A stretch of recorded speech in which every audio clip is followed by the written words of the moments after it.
وہ ان برے لوگوں کے ساتھ بڑی مہربانی سے پیش آتا رہا، لیکن وہ اس کی بات سننے کو تیار نہ تھے، اس لیے وہ ان کو سخت سزا دینے لگا۔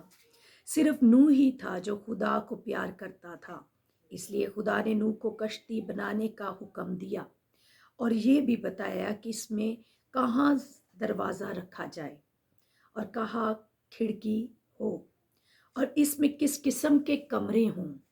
خدا نے نوح سے کہا، ساری کشتی کے اوپر چھت ہو اور تختوں کے درمیان جتنی بھی درازے ہوں انہیں گاڑی رال سے بھر دیا جائے تاکہ کشتی میں پانی کا ایک بھی قطرہ نہ آ سکے۔ ہتھوڑے دن رات ٹھوکے رہتے تھے، ٹھوک ٹھوک ٹھوک۔ رات کو جب لوگ بستروں میں گھس جاتے تو یہ شور سنائی دیتا، صبح سویرے جب وہ اٹھ جاتے تب بھی ٹھک ٹھک سنائی دیتی، سنو سنو سنو، لیکن یہ برے لوگ کبھی سننے کو تیار نہ تھے۔ آخر کار ایک دن ہتھوڑوں کی آواز بند ہو گئی، خاموشی چھا گئی، بڑی کشتی تیار ہو گئی تھی۔ اب وہاں بہت سی سواریاں کشتی میں داخل ہونے کے لیے پہنچی، لیکن آپ سن کر حیران ہوں گے کہ ان میں سے کوئی بھی انسان نہیں تھا، یہ سب کے سب جانور تھے۔ وہ جوڑا جوڑا نر اور مادہ آئے، خدا نے انہیں بھیجا تھا، بڑے چھوٹے سب جانور کشتی میں داخل ہو گئے۔ نوح نے ہر ایک کو اس کا ٹھکانہ دکھا دیا، ہر ایک کے باڑے میں اس کے لیے خوراک بھی تیار پڑی تھی۔ ان برے لوگوں نے سب کچھ دیکھ لیا تو بھی انہوں نے نوح کی نہ سنی۔ آخر کار ایک دن وہ بھی آیا کہ کشتی میں داخل ہونے کا موقع ان کے ہاتھ سے نکل گیا۔ 8 لوگ کشتی میں گئے، پھر خدا نے خود ان کے پیچھے دروازہ بند کر دیا۔ ہفتہ بھر تو کشتی خاموشی سے وہیں ٹھہری رہی، پھر اچانک مصیبت آ پہنچی۔ پہلی کالی کالی گھٹائیں اٹھی، دیکھتے ہی دیکھتے پورا آسمان کالا ہو گیا، سورج چھپ گیا تھا، چاروں طرف اندھیرا ہی اندھیرا پھیل گیا۔ ٹپ ٹپ ٹپ بارش کے موٹے موٹے قطرے زمین پر گرنے لگے، پھر میںہ برسنے لگا، اتنا موسلا دھار میںہ کہ اس سے پہلے کبھی نہیں برسا تھا۔ دریا سا آسمان پر سے مسلسل زمین پر بہہ رہا تھا، لیکن بڑی کشتی خاموشی سے تاریکی میں اپنی جگہ پر رکی رہی۔ اس کے اندر چھپ کر سب آوازیں سن رہے تھے، بارش کے قطرے لکڑی کی چھت پر تھاپے مارتے ہوئے زمین پر پھسل گئے۔ اب کشتی پانی میں کھڑی تھی، پانی گہرا اور گہرا ہوتا گیا۔ اچانک کشتی ہلنے لگی، وہ پانی پر جھولنے لگی، ہوا کے زور سے وہ ایک طرف کو تیرنے لگی۔ کہاں؟ نوح کو تو معلوم ہی نہیں تھا، مگر خدا جانتا تھا۔ وہ خود کشتی کو اس بڑے طوفان میں سے چلاتا رہا اور یہ تسلی کی بات تھی۔ بارش ہوتی رہی اور زمین پر پانی چڑھتا گیا، یہاں تک کہ تمام زمین ایک سمندر نظر آنے لگی۔ سیلاب میں پہلے تو مکان بہہ گئے، پھر درخت اوجھل ہو گئے اور آخر کار اونچے سے اونچے پہاڑ بھی پانی میں چھپ گئے۔ 40 دن اور 40 رات تک بارش ہوتی رہی، پھر خدا نے سیاہ بادلوں کو ہٹا دیا، بارش بند ہو گئی، سورج کی کرنیں نکل آئیں، لیکن پوری زمین غرق ہو گئی تھی، ہر طرف پانی ہی پانی نظر آتا تھا، کوئی بھی برا شخص زندہ نہیں بچا تھا، سب کے سب اس گہرے پانی میں ڈوب مرے تھے۔ کشتی پانی پر تیرتی رہی، اس میں 8 انسان اور بے شمار جانور تھے۔ نوح اور اس کے بال بچے کو کسی قسم کا خوف نہ تھا، کیونکہ انہیں معلوم تھا کہ خدا ہماری نگہبانی کرے گا اور ایک دن ایسا آئے گا کہ ہم پھر سے زمین پر زندگی بسر کریں گے۔ کافی عرصہ کشتی پانی پر جھومتی رہی۔ ایک دن اچانک کشتی کسی چیز سے ٹکرائی، ایک دھکا سا لگا اور کشتی وہیں رک گئی۔ یہ ایک بلند پہاڑ تھا، زمین کے خشک ہونے تک کشتی کو یہاں رکنا پڑا۔ پانی آہستہ آہستہ نیچے اترتا گیا، جلد ہی نوح کو دوسرے پہاڑوں کی چوٹیاں نظر آنے لگیں، لیکن پانی کے پورے طور پر اترنے میں کافی دیر لگی۔ انتظار کرتے کرتے نوح تھک گیا۔ ایک دن اس نے پرندوں کے دڑبے میں سے ایک کوے کو پکڑ کر کھڑکی میں سے باہر اڑایا۔ کوا بہت خوش ہوا، وہ بہت دور اڑتا گیا۔ شام کو وہ واپس نہ لوٹا۔ کوا بڑا طاقتور پرندہ ہے، بے شک اس نے پانی پر تیرنے والی کسی کھانے کی چیز پر گزارا کر لیا۔ کچھ دیر بعد نوح نے کشتی میں سے ایک کبوتری نکالی۔ کبوتری بیچاری سارا دن اڑتی پھری، مگر اسے چگنے کو ایک دانہ بھی نہ ملا۔ مجبور ہو کر وہ شام کو تھکی ماندی کشتی میں واپس لوٹ آئی۔ ابھی کبوتری کو زمین پر ٹکنے کے لیے کوئی جگہ نہ ملی، کیونکہ ہر طرف پانی ہی پانی تھا۔ نوح نے کبوتری کو کشتی کی طرف آتے دیکھا تو کھڑکی میں سے اپنا ہاتھ بڑھا کر اسے پکڑ لیا۔ ایک ہفتے اور انتظار کرنے کے بعد نوح نے کبوتری کو دوبارہ باہر بھیجا۔ کبوتری پھر واپس آ گئی، لیکن اس کی چونچ میں کیا تھا؟ ایک تازہ پتی۔ لگتا ہے کبوتری اسے بتانا چاہتی تھی کہ دیکھو درخت کی شاخیں پانی سے نکل آئی ہیں، اب زیادہ عرصہ نہیں لگے گا۔ یہ ایک بڑی خوشخبری تھی۔ نوح نے ایک ہفتہ اور انتظار کیا اور کبوتری کو تیسری مرتبہ اڑا دیا، پھر وہ واپس نہ آئی۔ کبوتری کو خوراک مل گئی تھی، اس لیے وہ اب زمین پر گزارا کر سکتی تھی۔ اب نوح کشتی کا دروازہ کھول کر خدا کے حکم کا انتظار کرنے لگا۔ آخر کار خداوند نے اسے کہا، آئے نوح، اب کشتی سے بال بچوں اور جانوروں سمیت باہر نکل آ۔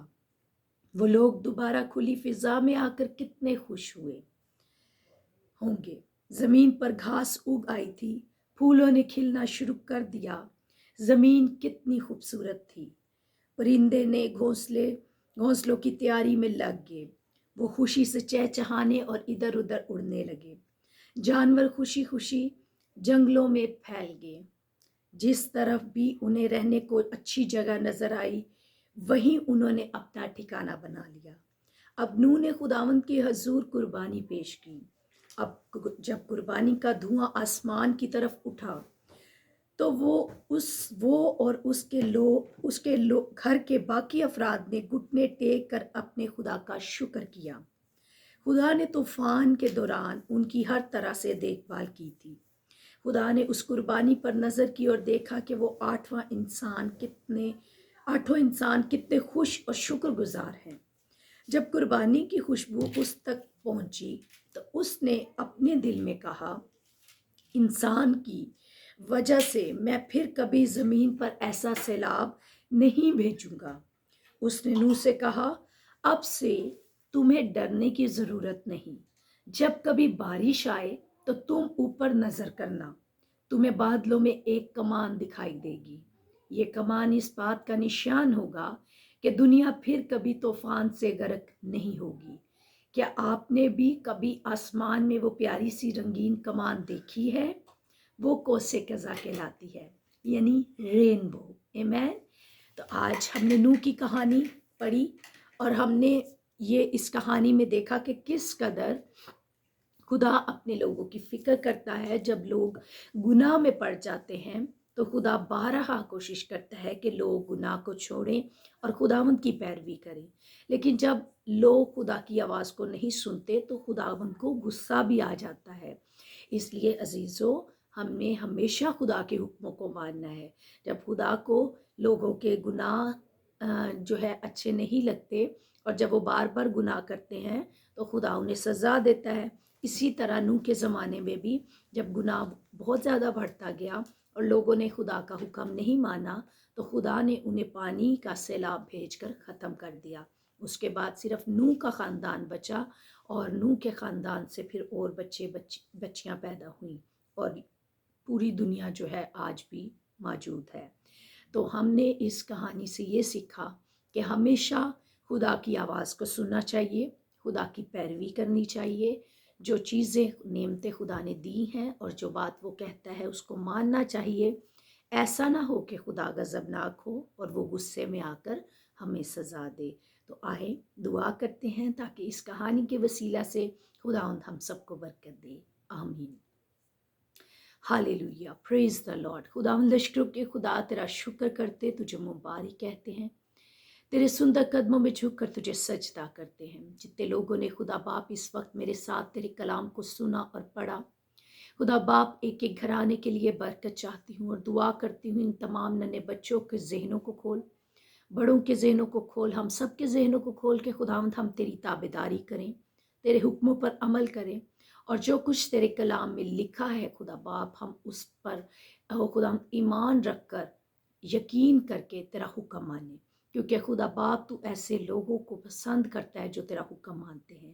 خدا ایک ایک بچے کو، ایک ایک بڑے کو، جو کوئی بھی اس کہانی کو سنتا ہے، ان کی زندگیوں میں اپنے فضل والے ہاتھ کو بڑھانا اور ہر طرح کی ابلیس کی قوتوں سے، ابلیس کے منصوبوں سے خداوندی نے بچانا۔ ایک ایک گھرانے پر تیرے لہو کو مانگ لیتی ہوں تاکہ خدا باپ لوگ گناہ سے باز آئیں اور صرف تیری عبادت کریں اور تیری آواز کو سنیں۔ ایک ایک کو برکت دینا یسوع کے نام میں، آمین آمین۔ پریز دا لارڈ۔ میں ایمان رکھتی ہوں کہ کہانیوں کا یہ سلسلہ آپ کو پسند آ رہا ہے۔ اگر پسند آ رہا ہے تو کمنٹ سیکشن میں ضرور بتائیے گا، ویڈیو کو لائک کیجیے گا اور دوسروں تک شیئر کریں، اور اگر فرسٹ ٹائم دیکھ رہے ہیں تو چینل کو سبسکرائب کریں تاکہ خداوند کی آواز، خدا کا کلام ہر ایک بچے، ہر ایک بڑے تک پہنچے اور خداوند کے کلام کے وسیلہ سے ہم سب برکت پائیں۔ آمین۔ اپنا بہت سارا خیال رکھیے گا، کل پھر ایک نئی کہانی کے ساتھ آپ کے ساتھ موجود ہوں گی۔ آمین۔ بائے۔